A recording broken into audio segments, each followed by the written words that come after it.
In this video, I'm going to be continuing my discussion on writing chemical formulae, part 2. Having talked about covalent compounds, I'm now going to be talking about ionic compounds. So just to recap an ionic compound.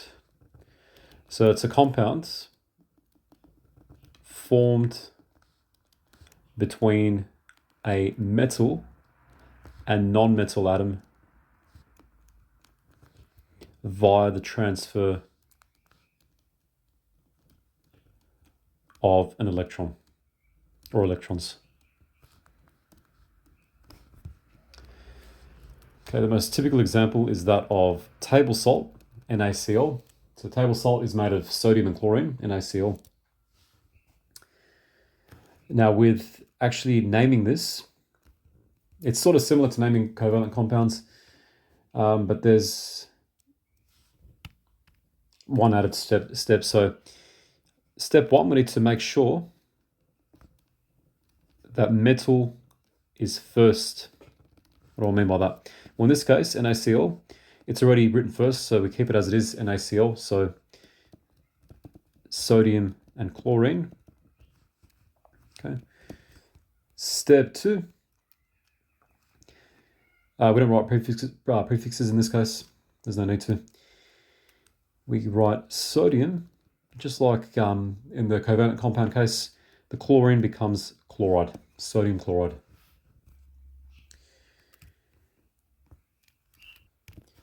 Let's do another simple example. Suppose I have AlF3. So step 1, we need to make sure the metal is first, which it is.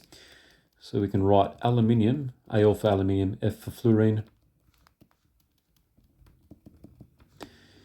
And then step 2, we write aluminium fluoride. Okay, that's it. Let's now use what's called polyatomic ions. Suppose we have calcium and we have carbonate. Okay, this thing here, that's called a polyatomic ion. Poly means many. Atomic means to do with the atom. There's different types of atoms here. There's carbon and there's oxygen. So if there's 2 or more different elements, that's called a polyatomic ion in this case. An ion because it's charged. Okay, this is called carbonate, the carbonate polyatomic ion. How do we write this as a compound? Well, we go to the periodic table. Calcium is in group 2. Therefore, it's got a valency of +2. It's a metal. So we write down Ca2 plus and CO3 2 minus. So the metal, this thing here is a metal and this thing here is a non-metal. Okay, so we're going to form an ionic compound. So that's step 1, write down, make sure the valencies are there. Step 2, we simply put them together, Ca, CO3, it helps to put parentheses around the CO3 because that's one compound. It's called the crisscross method. What you do is you take down these superscripts, the numbers. Now in this case, you don't need to do anything. We've already balanced it because 2 plus and 2 minus cancel out. Okay, compounds are neutral, electrically neutral. That's the thing to note. Ions are charged. When you bring together 2 ions of opposite charge, you form a neutral compound. There's 2 plus of calcium and 2 minus of carbonate. Let me show you another example. Let's do barium and nitrogen. How do we write this as a compound? Well, step 1, make sure the barium and the nitrogen have their valencies. So barium is in group 2, therefore it's Ba2 plus. Nitrogen is in group, has a valency of N3 minus, okay, because it's a non-metal. Next step is to pretty much do what we did here, merge them together, BaN, and then we crisscross. So the 2 comes down here. So write the superscripts as subscripts. 2 comes down here and the 3 comes down here. That's what we mean by crisscross. Okay, and to name this, we can write tribarium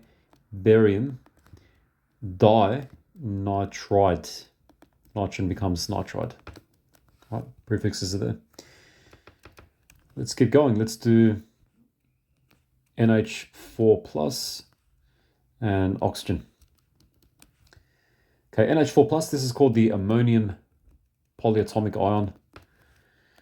So In this case, it's a covalent compound. Okay, I know this video is supposed to be about ionic compounds, naming ionic compounds, but I thought I'd put this in as well, just as an extra thing.